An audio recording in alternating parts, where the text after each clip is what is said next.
कार्तिकेय जी ने किसका वध किया? तारकासुर का वध किया। तो उसके 3 पुत्र थे। कौन कौन से? तारकाक्ष, विद्युन्माली और कमलाक्ष। 3 पुत्र थे। कौन कौन से? तारकाक्ष, विद्युन्माली और कमलाक्ष। और ये तीनों जो हैं त्रिपुर कहलाए। क्या कहलाए?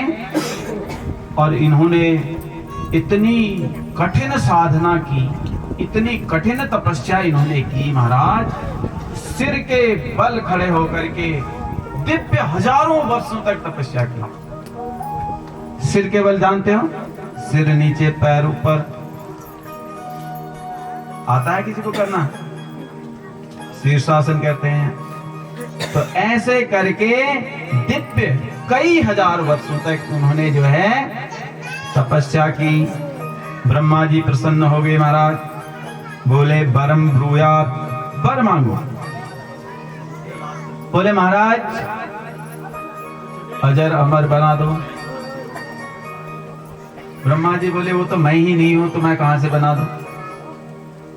एक दिन तो ब्रह्मा जी को भी जाना पड़ता है ना। आगे बताऊंगा मैं एक कहानी, नहीं कहानी क्या, मैं बताऊंगा ब्रह्मा जी कितने समय तक रहते हैं। तो एक दिन ब्रह्मा जी को भी जाना ही पड़ता है। तो बोले ये राक्षस, सबको पता है कि अजर अमर नहीं मिलने वाले हम, लेकिन मांगते वही हैं अजर अमर बना लो। चाहे रावण को देखो, किसी भी राक्षस को देखो, अजर अमर बना लो। अगर ये चाहे ना, ये कहे महाराज हमें इंद्रासन दे दो, इंद्र बना दो, भगवान दे देंगे। हमें गोलोक का वासी बना दो, मोक्ष दे दो, हमें चरणों में ले लो, दे देंगे। तपस्या कितनी खतरनाक करते हैं। 1 सेकंड नहीं खड़े हो सकते हो सिर केवल, और हजारों वर्ष, है ना। लेकिन इनका कोई है, अमर बना दो।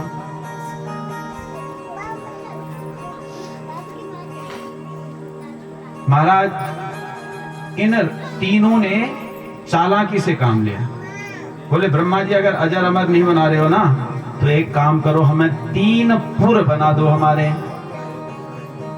3 पुर, एक सोने का, एक चांदी का, एक लोहे का। ध्यान से सुनना है, लास्ट में पूछ भी सकता हूं मैं।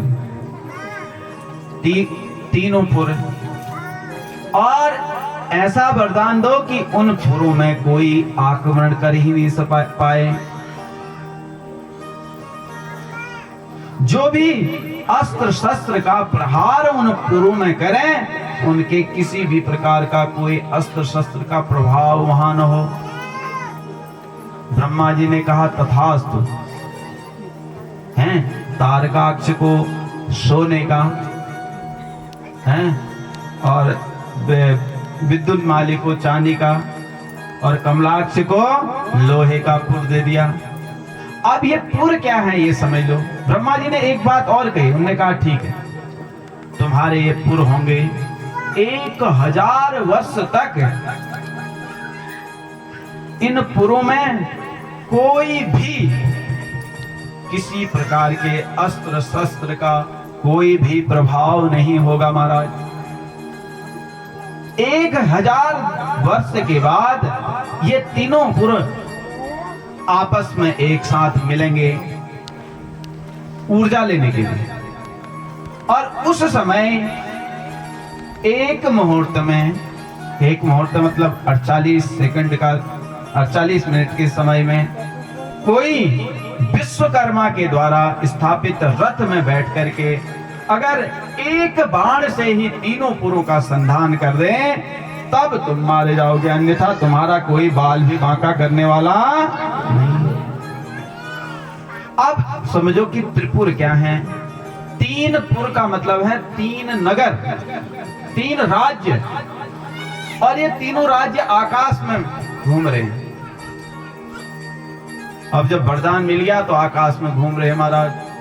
आकाश से जिस टिस को मार दें वहां से परेशान कर दें। देवता तो न बेचारे पाताल जा सकें, न स्वर्ग से तो उन्हें भगा ही दिया। कहां जाएं, जहां जाएं वो वहां उनके पीछे पड़ जाएं। बड़ी समस्या होगी महाराज, क्या करें। सारे देवता परेशान हो गए। भगवान भोलेनाथ के पास बोले हैं, नमस्ते पार्वतीनाथ परमात्मन्महेश्वर नीलकंठाय रुद्राय नमस्ते रुद्ररूपिणे नमो ब्रह्मण्ड देवाय गो ब्राह्मण हिताय च सहस्रमूर्तये तुभ्यं सहस्रावयवाव च। हे पार्वती जी के नाथ, हे परमात्मा, हे नीलकंठ प्रभु हैं, हे रुद्र प्रभु, हे ब्राह्मणों के अनन्य भक्त हैं, ब्राह्मणों का हित करने वाले हे परमात्मा, हमारी सबकी रक्षा करो, रक्षा करो, रक्षा करो। इन तीनों पुरों से हमारी रक्षा करो। बोले भगवान मैं कुछ नहीं कर सकता। भोलेनाथ बोले मैं कुछ नहीं कर सकता। क्यों नहीं कर सकता है? बोले ये अच्छा, ये त्रिपुर इतने चालाक थे ना ये राक्षस, इन्होंने अपने नगर में बड़े बड़े शिवालय बना रखे थे और जो इनकी स्त्रियां थी वो सारे पतिव्रता धर्म का पालन करती थी, सारे वर्ण व्यवस्था का पालन करते थे, पूरे व्रत अनुष्ठान करते थे, लेकिन दूसरों को, देवताओं को नहीं करने देते थे। देवता कुछ भी करने लगे तो वहां विघ्न करें, लेकिन अपना बुरा किस रहते थे फर्स्ट क्लास भगवान की पूजा अर्चना में। अब देवता कुछ करें, इनको कुछ करने नहीं दे। तो भगवान भोलेनाथ बोले भाई इनके पुण्य इतने हैं, मैं कुछ नहीं कर सकता इनके पुण्यों के सामने। तो क्या होगा प्रभु, हम ऐसे ही रहेंगे, हमारा कोई हितैषी नहीं है। बोले है, जाओ भगवान नारायण के पास जाओ। भगवान नारायण के पास चले गए। भगवान नारायण के पास जाकर के कहा महाराज आप हमारा हैं, हमारे रक्षा कीजिए महाराज। नारायण ने कहा अब क्या होगा, जब तक इन तीनों पुरों का धर्म भ्रष्ट नहीं किया जाए तब तक कोई कुछ नहीं कर सकता है, क्योंकि अपने यहां तो ये धर्म कर रहे हैं। ये धर्म का बल इतना प्रबल होता है महाराज, कोई भी आपका बाल बांका नहीं कर सकता है। कल हमने पढ़ा था ना, सुना था, तपबल रचहि विरंच विधाता तपबल सही से धरे महि धाता। ऐसे तप के आधार पर सारी सृष्टि बनी हुई है महाराज। तो ये अपना तो तपस्या करते हैं, तो इनका कोई बाल बांका करने वाला है नहीं। तो क्या होगा, भगवान नारायण बोले जब तक इनका धर्म भ्रष्ट नहीं होगा तब तक कुछ नहीं हो सकता है।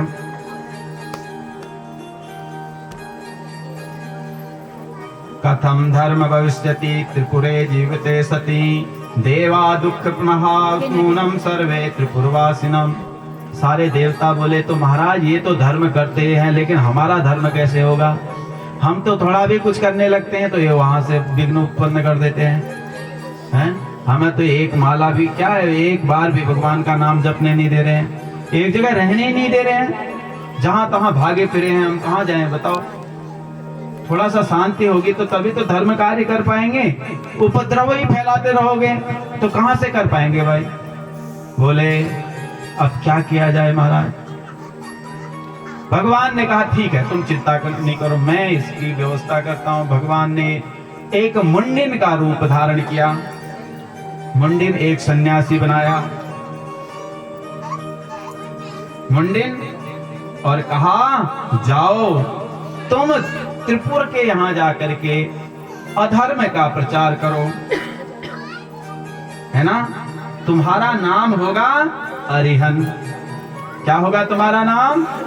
मदीयस्तम सदा पूज्यो भविष्यति न संशयः। तुम मेरे सदैव पूजनीय रहोगे, मैं तुम्हारे क्या करूंगा? पूजा करूंगा। तुम मेरे लिए जो है आराधना करने योग्य बने रहोगे, है ना। मुंडिन बनाया, मुंडिन ने 16,000 श्लोकों का एक शास्त्र भी बना दिया महाराज, जिसमें सारी बात भ्रम फैलाने वाली थी, वैदिक धर्म के विपरीत बातें थी। उस मुंडिन ने अपने सिर में कपड़ा बांध लिया, हाथ में झाड़ू ले लिया और जाकर के त्रिपुरों के यहाँ जाकर के अधर्म का प्रचार करने लगा। कहने लगा महाराज ये शरीर ही सब कुछ है, यह आत्मा कुछ नहीं होती है, इस शरीर को भोग दो, ये शरीर ही मोक्ष है। अगर शरीर को प्रसन्न रखा तो तब सब कुछ हो सकता है, अन्यथा जैसे चारवाक दर्शन है ना हमारे यहाँ, यावत जीवेत सुखम जीवेत ऋणम कृपा घृतम पिबेत, उनका सिद्धांत है। वैसे ही मुंडिन ने भी किया, त्रिपुरों ने भगा दिया, हम भगवान भोलेनाथ के भक्त हैं, चले गया महाराज, भाग गया।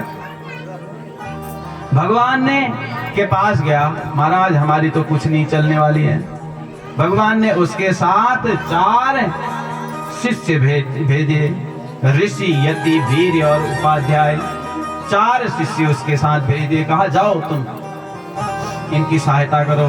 पुनः जब त्रिपुरों के यहाँ गए, त्रिपुरों के पास वैसा ही कहने लगे, भाई शरीर ही सब कुछ है, यह आत्मा कुछ नहीं है, सब शरीर को खाओ पियो मौज करो, क्या रखा है इस संसार में, कहाँ भजन भजन के चक्कर में लगे हो।